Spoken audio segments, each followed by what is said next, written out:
말씀 가지고서 여기까지 있게 하신 하나님. 제가 이 제목을 보면서 저는 여기자하고 하나님이 눈에 딱 들어오더라고요. 이곳 가운데 하나님 함께 하셔서 하나님께서 우리에게 말씀하시는 하나님의 음성이 들려오길 소원합니다. 이렇게 뜻깊은 자리에 사랑하고 존경하는 우리 고창범 목사님 대신해서 설교를 맡았습니다. 처음 보시는 분들이 대부분이신데요. 아무튼 최선을 다해서 주책 부리지 않고 음식이 기다리고 있는데 꼭 필요한 말씀만 전하도록 하겠습니다. 성경 속의 위대한 인물들을 살펴보게 되면은 한 가지 패턴이 반복되고 있습니다. 어떤 패턴이냐 하면은 꿈꾸고 깨지고 변화돼서 다시 돌아온다는 패턴이에요. 모세 이야기, 다윗의 이야기, 예수님의 이야기, 거룩한 꿈을 꾸고 뜻대로 이루어지지 않아서 깨지고 부서지고 다시 변화돼서 돌아온다. 한 패턴입니다. 근데 이런 사람이 거룩한 꿈을 꾸고 부서지고 다시 일어나는 이 패턴은 성경의 패턴뿐만 아니라 모든 인간사의 패턴이기도 합니다. 이런 패턴이 반복되면서 어떤 사람은 고난을 만나면서 점점 좁쌀처럼 작아지는 사람이 있고 어떤 사람은 고난을 만나면 만날수록 더 성숙해져서 노년에 멋있는 인생으로 살아가는 그런 사람들이 있다는 것입니다.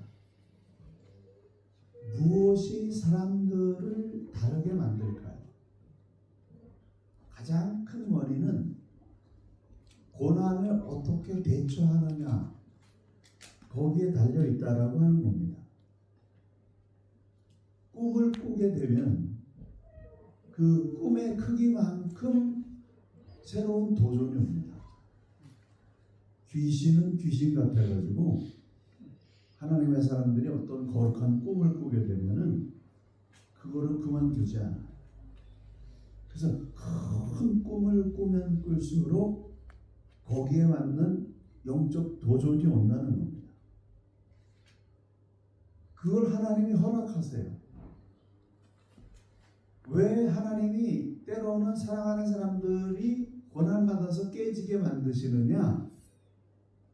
조그만 그릇을 가지고는 큰 내용물을 담을 수 없기 때문에 하나님께서 사람과 세상을 품을 수 있도록 깨지고 부서지게 만드신다는 겁니다.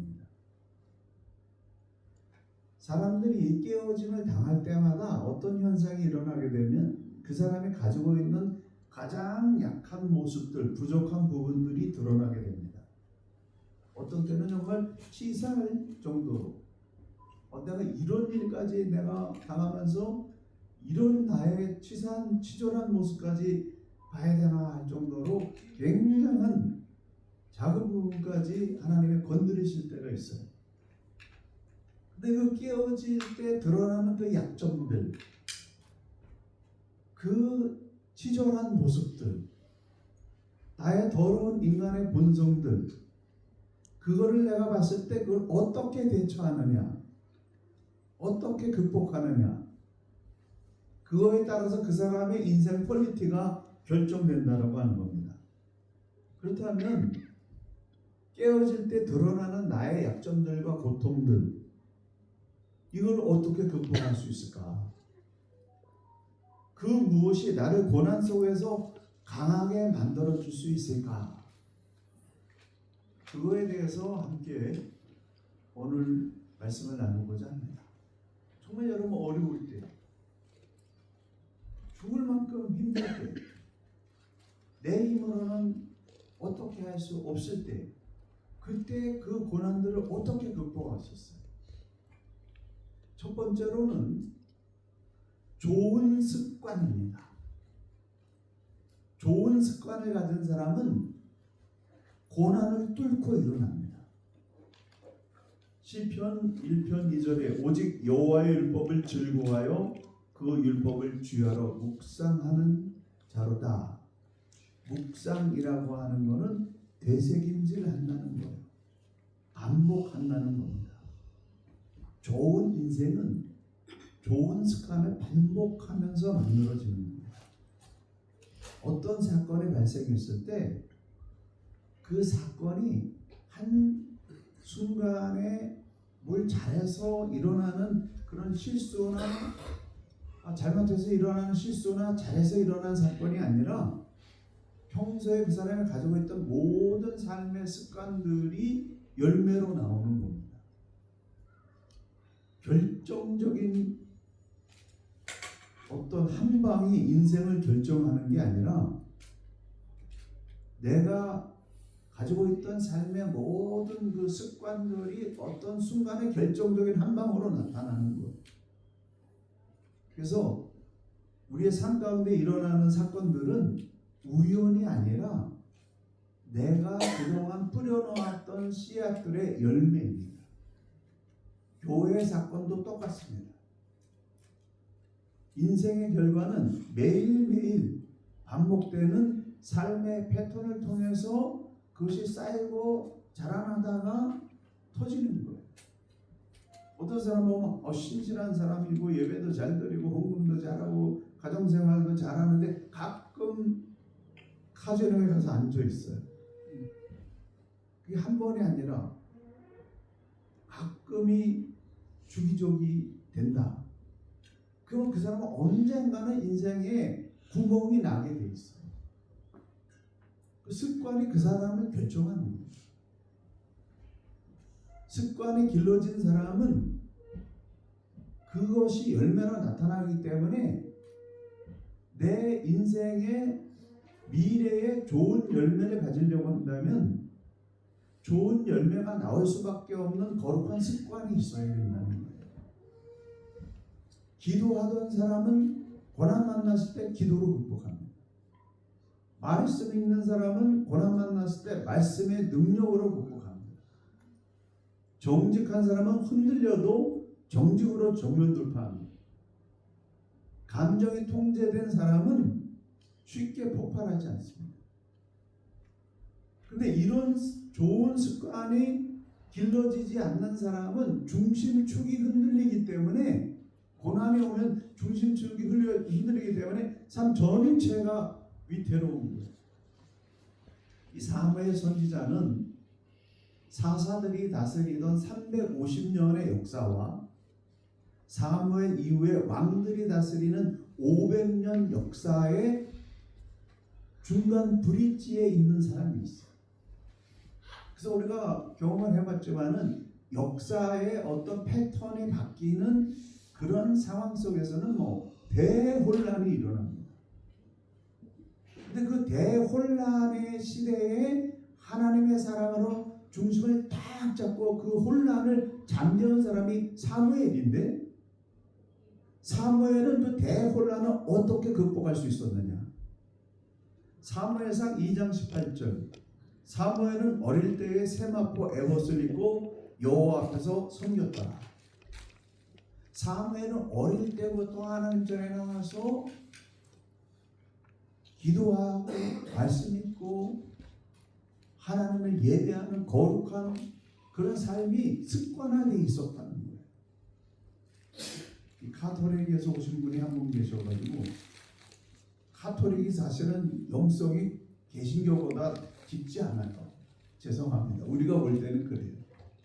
그런데도 카톨릭 교인들이 계속해서 늘어나는 이유는 뭐냐면, 카톨릭 교회에서는 어릴 때부터 철저하게 교리 교육을 시키는 거예요.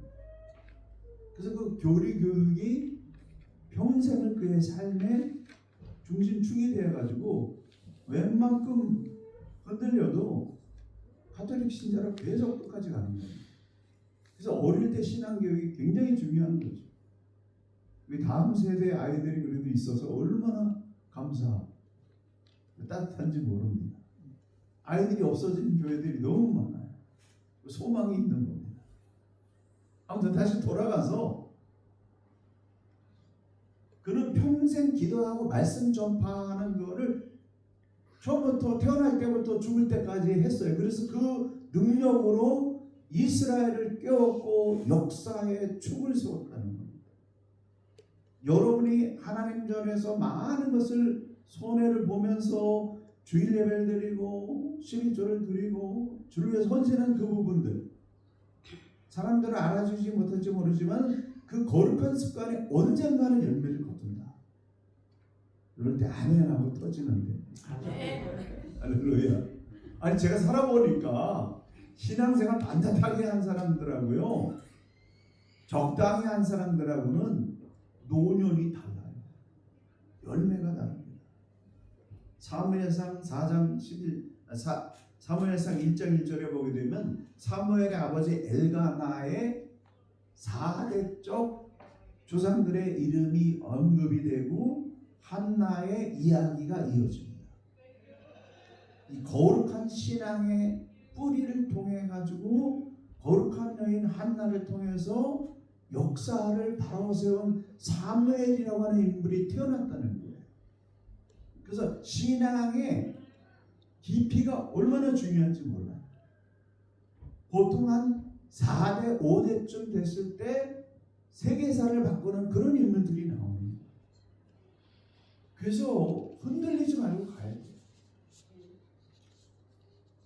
신앙의 뿌리는 뭐냐? 하나님을 섬기는 이 거룩한 신앙의 그 능력이 축적돼서 그게 반드시 열매로 나온다는 그런 증거입니다. 아멘 하신 분은 그렇게 되는 역사가 일어날 줄 믿습니다. 이 레가시라고 하는 단어가 있는데요, 한 사람이 떠난 후에 남게 되는 흔적, 영향력을 말합니다. 유산입니다. 성경적으로 레가시는 내가 죽은 후에 세상 속에 남겨놓은 믿음의 흔적을 말합니다. 여러분이 얼마나 반듯하게 살았느냐, 적당히 믿었느냐, 죽은 후에 자녀들에게 흔적으로 그대로 남습니다. 헤리티지라고 하는 것도 유산이죠. 근데 헤리티지는 내려온 것을 받는 것, 조상들에게 받은 유산을 헤리티지라고 하고, 레가시는 내가 남기는 유산입니다. 나를 통해서 선한 레가시가 자녀들에게 흐르려고 한다면 자나깨나 변함없는 경건의 습관을 길러야 됩니다. 주일 예배 드리고 억울하게 생각하지 마세요, 여러분. 이게 얼마나 귀한 레가시인지 몰라요. 여러분이 흔들리지 않을 때 자녀들이 흔들리지 않습니다. 어렵고 힘들 때일수록 하나님 앞에 반듯하게 서서 예배드리고 기도드리고 자녀들에게 그대로 레가시로 유산된다. 아멘 하신 가정에 그 역사가 일어나서 사무엘 같은 인물이 일어날 줄로 믿습니다. 자녀들은요, 부모들 세대 보면서 아무런 한점 결국 다 따라해요. 그래서 의사 집안에 의사가 많이 나오고 교육자 집안에 교육자가 많이 나오고 목회자 집안에 목회자들이 많이 나오고, 저희 자녀는 목회자는 안 됐지만 우리 딸이 갑자기 잘 나가는 그 PD인데 선교사를 하나님 앞에 바치겠다고 그래가지고 4년째 지금 중동에 가서 선교사를 하고 있어요. 딸 가진 아버지로서 속이 뒤집히는 일이지만 목회자로서 얼마나 감사한지 그렇게 생각하고 있습니다. 제가 살고 싶어 했던 삶, 그걸 그대로 딸이 물려받아가지고 이방의 빛이 되겠다고 전 세계에 돌아다니면서 사용하는 그 모습을 보면서 레가시, 이거는 반드시 이루어진다는 거예요. 우리가 어떻게 그러면 이 경건한 습관을 기를 수 있을까? 20년 전에 한국에서 굉장히 유명하게 목회를 하시고 저희 교회 방문하신 목사님이 계셨어요. 그래서 제가 찬스다. 이분한테 노하우를 좀 전수받아야 되겠다. 그래가지고 제가 그 목사님을 개인적으로 쫙 이렇게 대접을 해드리면서 물었습니다. 목사님, 제가 어떻게 해야 목회를 잘할 수 있을까요? 성경대로 하면 됩니다. 아멘. 다시 물었습니다. 목사님, 제가 어떻게 하면 좋은 목사가 될 수 있을까요? 성경대로 살면 됩니다. 목사님, 제가 어떻게 해야 끝까지 완주할 수 있을까요? 성경대로 하면 됩니다. 그 다음에 제가 더 이상 안 물었어요. 뭘 물어도 성경대로 합니다. 똑같이 나올 것을 알았기 때문에. 그래서 그때 제가 깨달았어요. 쉽다. 이대로 살기는 어렵지만은 인생 원리는 쉬운 거다. 성경대로 하면 된다. 성경대로 안 하기 때문에 인생에 구멍이 생기는 것이지, 성경대로 살면 전능하신 하나님, 만왕의 왕이신 하나님께서 다 책임지신다. 이 역사적으로 그걸 다 우리에게 증명해주고 있지 않습니까? 성경대로 사세요. 성경대로 살게 되면 영혼에 숨구멍이 생기고 살맛이 나게 되고 자존감이 높아지고 나이가 들수록 우아해지고, 아멘 나올 때까지 해야 되는데 완전 성경대로 살면 좋은 열매를 거두게 됩니다. 저는 정말 하나님을 평생 섬기고 있는데 그분의 위대하심에 점점 빠져들고 있어요. 왜냐하면 그분은 정말 말씀하신 대로 그대로 신실하게 하나도 틀리지 않고 그대로 이루어 주시는 분이기 때문에 그분을 흠모하지 않을 수 없고 그분의 말씀대로 살 수밖에 없는 선택을 하게 됩니다. 여러분, 그러므로 성경대로 사는 인생, 성경대로 단단하게 살아가는 이 교회 되시기를 예수님 이름으로 간절히 축원합니다. 아멘 요구하지도 않았는데 막 해주셔서 보람을 느낍니다. 기대가 됩니다. 두 번째로는 공동체 전체가 하나님의 뜻대로 살기로 합심될 때 그때 위대함의 문이 열려요. 사사시대의 마지막에 이스라엘은 블레셋에게 꼼짝 못하고 지배를 당하고 있었어요. 그래서 이 견디지 못해가지고 블레셋과 전쟁을 벌이게 됐는데 첫 번째 전쟁에서 4,000명이 죽었습니다. 그러자 엘리 제사장의 두 아들 홈리와 비나스가 있었는데 이게 불량한 그런 제사장들이에요. 근데 이 전쟁에서 지고 나니까 무엇을 생각했냐면 이스라엘의 신앙의 주체와 정신적인 주체 모든 것의 근본이 되는 하나님의 섬기는 하나님의 법궤를 이거를 부족처럼 앞에 세우고 가면 그러면 하나님께서 우리를 도우실 것이다 라고 그렇게 믿고 두 번째 전쟁을 벌였는데 어떻게 됐을까요? 이겼을까요? 졌을까요?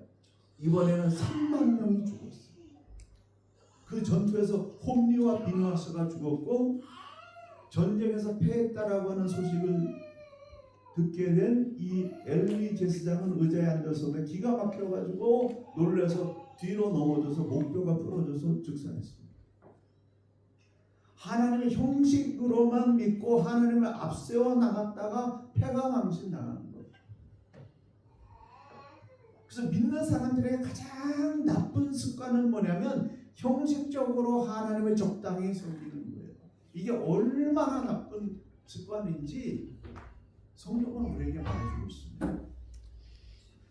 법궤를 하나님의 법궤를 블레셋 사람들이 뺏어갔는데 고대 전쟁에서는 신들의 전쟁이라고 생각을 했어요. 그래서 전쟁에서 패했다라고 하는 것은 너희들이 섬기는 신이 우리가 섬기는 신보다 별 볼이 없다는 그런 증거라고 생각했어요. 그래서 하나님의 법궤를 그들이 섬기는 다곤 신전에다가 갖다 놨는데 다음날 가서 보니까 다곤 신상이 엎어져 있어요. 그래서 이게 웬일이냐? 세워놓고 그 다음날 갔더니 이번에는 다곤 신상의 목과 몸이 산산이 부서져 있는 거예요.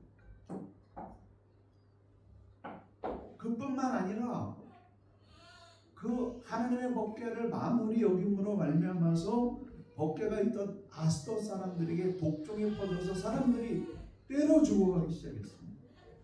그래서 그들은 이 법궤를 가드로 옮기게 됐는데 가드에도 복종이 퍼지면서 사람들이 때려 죽어가기 시작했어요. 성경에서는 여호와의 손이 심히 큰 환난을 가드성에 내렸다, 그렇게 말씀하고 있습니다. 하나님은 우습게 여기는 사람들에게 전염병이 퍼져서 죽어가는 거였어요. 그래서 이 가드 사람들이 언약궤를 에글론으로 옮겼는데 폭탄을 돌리는 거죠. 에글론으로 이걸 옮기라고 했더니 에글론 사람들이 기겁을 하면서 우리와 우리 백성들을 죽이려고 이거를 우리에게 보내려고 하느냐.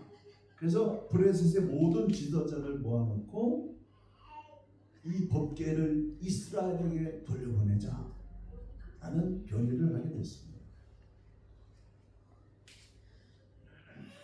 그래서 이 블레셋 사람들이 법궤를 이스라엘 벳세메스로 그걸 돌려보냈는데, 그 벳세메스는 어떤 지역이냐면 제사장 아론의 자손들이 물려받아서 하나님을 섬기는 성읍이었어요.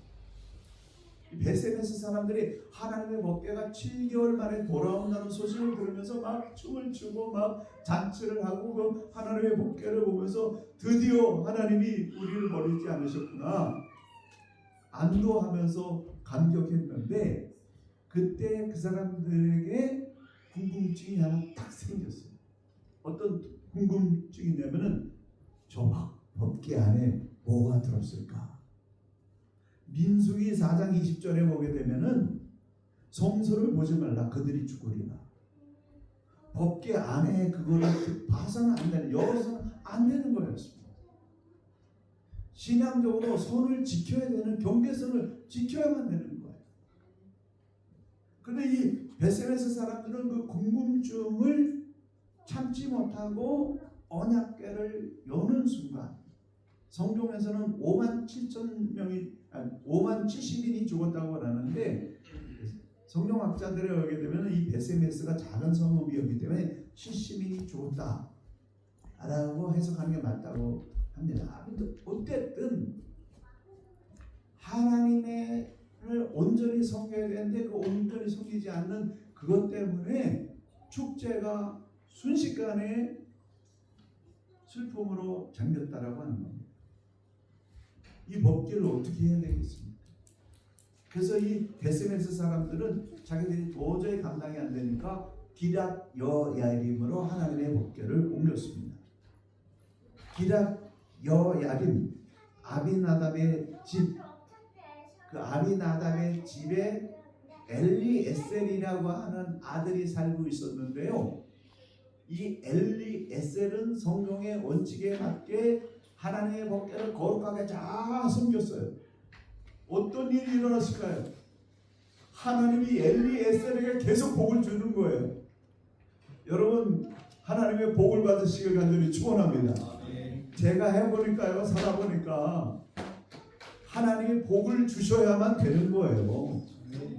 기복신앙 뭐라고 뭐 비판하는 사람들이 있는데, 인생의 진정한 복은 하나님이 허락해 주셔야 되는 거예요.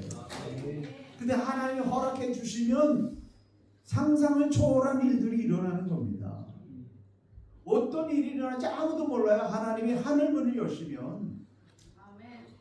이 엘리에셀이 하나님 온전히 섬겼더니 20년 동안 그 집에 복이 와가지고 온 이스라엘 사람들이 그의 복을 나눈 거예요.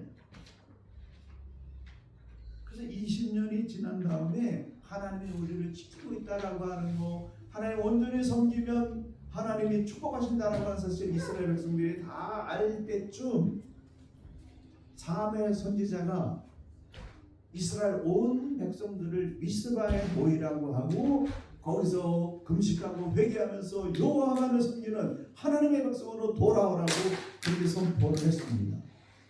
이스라엘 백성들이 그 엘리에셀이 복을 받은 그런 사실을 봤기 때문에 자기들이 그동안 하나님을 경홀히 여기고 우상 숭배했던 거 다 버리고 회개하고 통곡하고 금식하면서 하나님께로 돌아왔어요. 민족적으로 회개하고 하나님께로 돌아오는 신앙 대운동이 미스바에서 일어나는 겁니다. 이 경건 운동이 일어날 때 좋은 일만 일어나는 게 아니에요. 신앙 패턴은 뭐라고요? 거룩한 꿈을 꾼다. 그 다음에 깨진다. 다시 일어난다. 이 패턴이에요. 그래서 하나님에서 우리가 제대로 살아보자라고 모든 백성들이 합심해서 경건 운동을 시작을 했는데 마귀가 가만두지 않죠. 이스라엘 백성들이 그렇게 미스바에 모여가지고 하나 됐다라는 소식을 듣고 블레셋이 위기를 느끼고 군대를 이끌고 이스라엘을 무너뜨리기 위해서 쳐들어온 장면이 오늘 본문 말씀인데, 그때 사무엘이 순결한 어린 양을 하나님 앞에 바치면서 하나님 우리를 구원해 주십시오. 우리의 힘으로 우리가 이 전쟁에서 이길 수 없습니다. 그러니까 하나님께서 우레를 내려가지고 블레셋 사람들이 스스로 죽고 죽이는 그런 일로 자멸했다라는 그런 내용이 오늘 본문의 말씀입니다. 사무엘은 전쟁에서 승리한 후에 이거는 우리의 힘으로 승리한 게 아니라 하나님의 능력으로 승리한 거다. 하나님이 하셨다라고 하는 그 기념비를 에벤 에셀, 도움의 돌이라고 하는 기념비를 세웠습니다.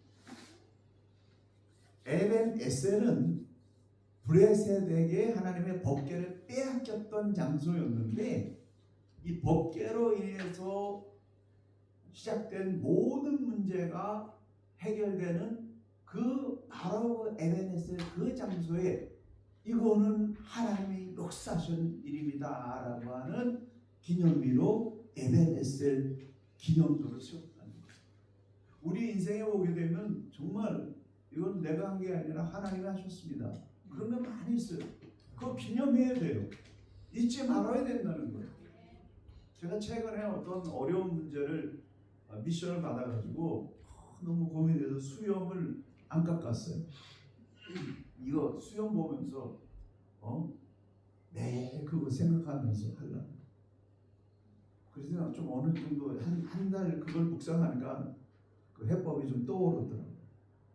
그리고 이제 우리 17주년 기념 예배 초청을 받아서 오게 됐는데, 출발하기 직전에 제 아내가 간곡하게 저한테 얘기하는 거예요.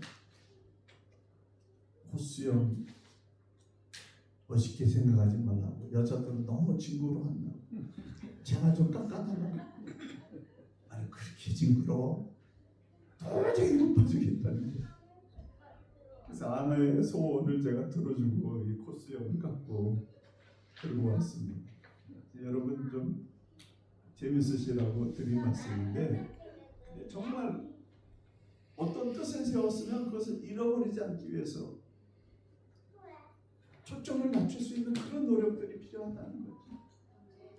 정말 내 인생에서 하나님이 이거 거저 주신 거다, 하나님의 은혜로 된 거다, 그런 것들이 있다고 하면은 기념비를 세울 만한 그런 걸 통해서 계속 기억해야 돼요. 하나님의 은혜를 잃어버리지 말아야 된다라고 하는 겁니다. 여기까지 도우신 하나님 앞으로도 계속해서 우리를 도우실 것을 믿습니다라고 에벤에셀 기념비를 세웠다는 겁니다. 그런데요, 그 사건이 있고 난 다음에 어떤 일이 일어났냐면, 사무엘이 이스라엘을 지키고 있는 한 다시는 블레셋이 그 땅을 침공하지 못했을 뿐만 아니라 블레셋에게 빼앗겼던 이스라엘의 모든 성읍을 다 회복하고 근처에 있는 아모리도 우리하고 평화롭게 지내다 평화 조약을 맺는 그런 역사가 일어났습니다. 하나님만을 섬기는 신실한 영적 지도자 사무엘, 그리고 그의 리더십을 따라서 회개하면서 이스라엘이 하나 되는 신앙 공동체가 될 때 감히 누구도 건드릴 수 없는 하나님의 역사가 임했다. 이 놀라운 에벤에셀 여기까지 인도하신 이 선한 이웃교회를 도우신 하나님, 그 하나님의 위대하심이 앞으로는 더 크게 나타나는 귀한 역사 있기를 간절히 축원합니다. 여기까지 딱 하고 맞춰야 되는데 3번이 더 중요하기 때문에 조금만 더 하고 마치겠습니다. 세 번째로는 사명이 남아있는 교회는 살아남습니다. 주빌리 캐스터의 자료에 의하게 되면은 미국에서 해마다 3,500개의 교회를 개척한다고 해요. 몇 개요? 죄송합니다. 3,800개. 3,800개의 교회를 개척하는데, 그런데 해마다 없어지는 교회는 4,000개라고 해요. 놀라시지도 않죠. 뭐 남의 얘기니까. 그러면 한국에서는 어떠냐? 한국에서도 해마다 수백 개의 소규모 교회가 소멸되거나 통폐합, 휴면 상태로 들어간다고 합니다. 또 뉴질랜드는 어떠냐? 뉴질랜드 장로교단의 경우 2025년도에 통계표에 의하게 되면은 2018년부터 2025년까지 8개 교회가 개척이 됐어요. 할렐루야. 8개 교회가 개척이 됐는데 45개 교회가 문을 닫았습니다. 그러니까 이게 교회가 세워지기도 하고 없어지기도 한다는 거예요.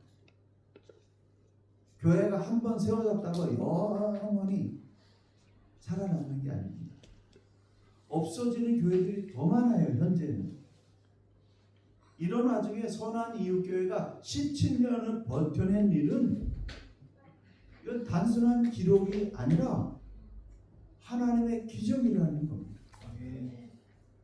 17년 동안 숱한 아주 많은 위기. 작년에 문 닫는다고 해서 없어지면 어떡하나 안타까워했는데 그런 위기까지도 극복해내고 견뎌냈어요. 그 여러분 이렇게 살아남은 이유가 무엇인지 아세요? 아직 해야 할 사명이 있기 때문입니다. 아직 사명이 남아있는 교회이기 때문에 그래요. 그리고 가장 중요한 것은 뭐냐면 아직 하나님의 손에 잡혀있기 때문에 그렇습니다. 하나님이 잡고 계시는 거예요. 오늘 불교 하신 분이 여기 와서 찬양하셨는데 제가 그거 해보고 싶었는데 못했어요. 탤런트가 안 됐어. 근데 여기 오셨잖아요. 우연이 아니에요. 하나님이 잡고서 역사하시는 거예요. 믿는 사람들 교회 떠나고 싶은데 못 떠나잖아요. 왜 그래요? 하나님이 잡고 있기 때문에 그러는 거예요.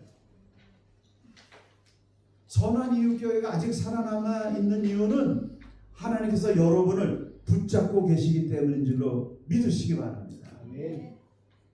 교회가 오래가는 이유는 건물이 있기 때문에 재정이 넉넉해서 사람이 많아서가 아니라 하나님께서 붙잡고 계시기 때문에 안 돼, 너희는 없어서는 안 돼, 할 일이 있어라고 하나님이 붙잡고 있기 때문에 흔들릴 수는 있을지 모르지만 때로는 거의 끝난 것처럼 보일 수도 있지만 없앨래야 없앨 수 없다는 거예요. 성경에 보게 되면 산산이 부서져 없어질 것 같은 그런 순간들이 많이 있어요.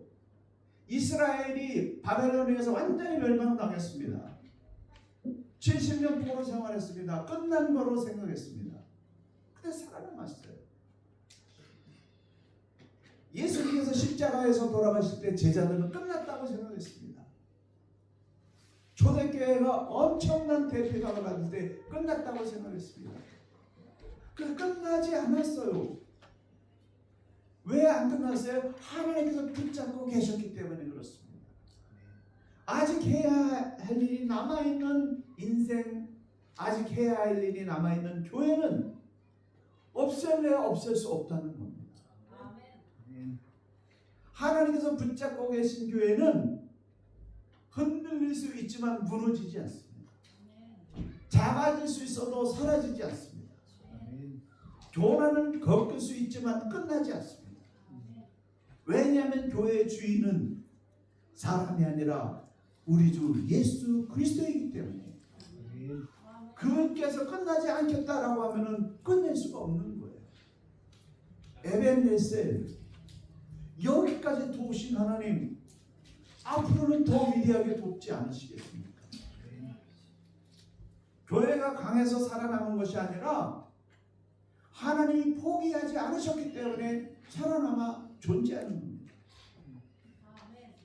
사람은 포기했어도 하나님은 포기하지 않으셨습니다.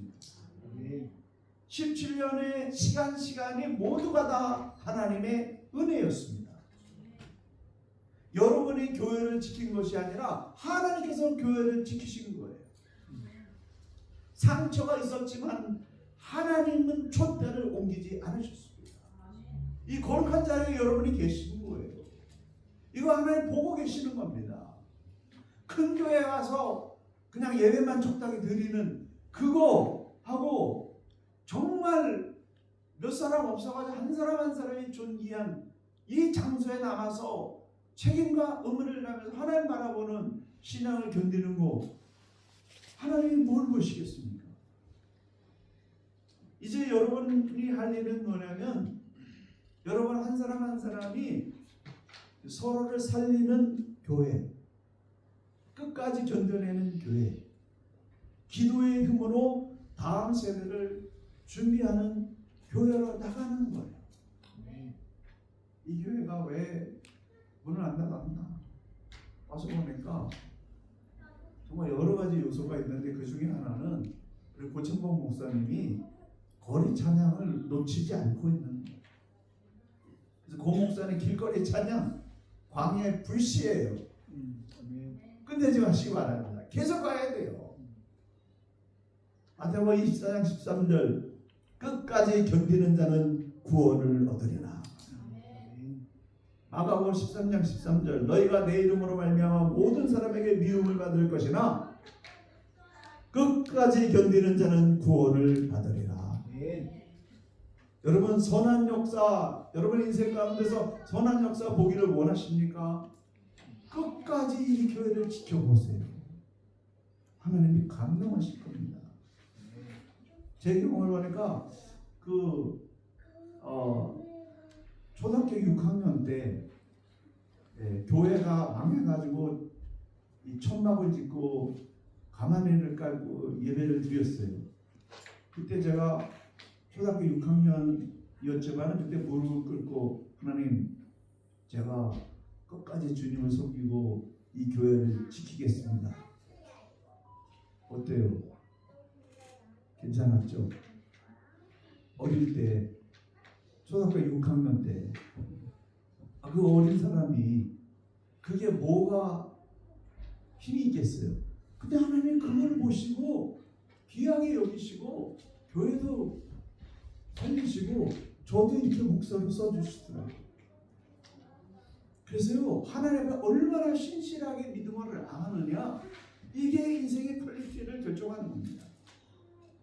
강한 사람이 견뎌내는 것이 아니라 끝까지 견뎌내는 사람이 강한 사람, 승리하는 사람, 위대한 사람인 거예요. 하나님 잠깐 뜨겁게 일하는 사람보다는 끝까지 신실하게 선한 뜻을 믿음으로 지켜나가고 견뎌내고 버텨내는 그 사람을 하나님이 축복하십니다. 사랑하는 성도 여러분, 사랑하는 성도 여러분이 나가면 저 설교는 이제 끝난 거예요.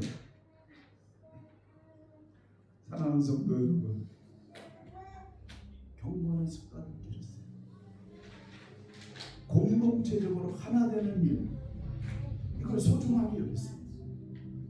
그리고 하나님께서 주신 사명, 끝까지 붙잡고 견뎌내고 나감으로 말미암아서 어느 날, someday 하나님의 시간에 놀라운 하나님의 문이 여러분의 인생과 교회에 앞날에 열리게 되는 귀한 역사 있기를 예수님의 이름으로 만들기 축원합니다.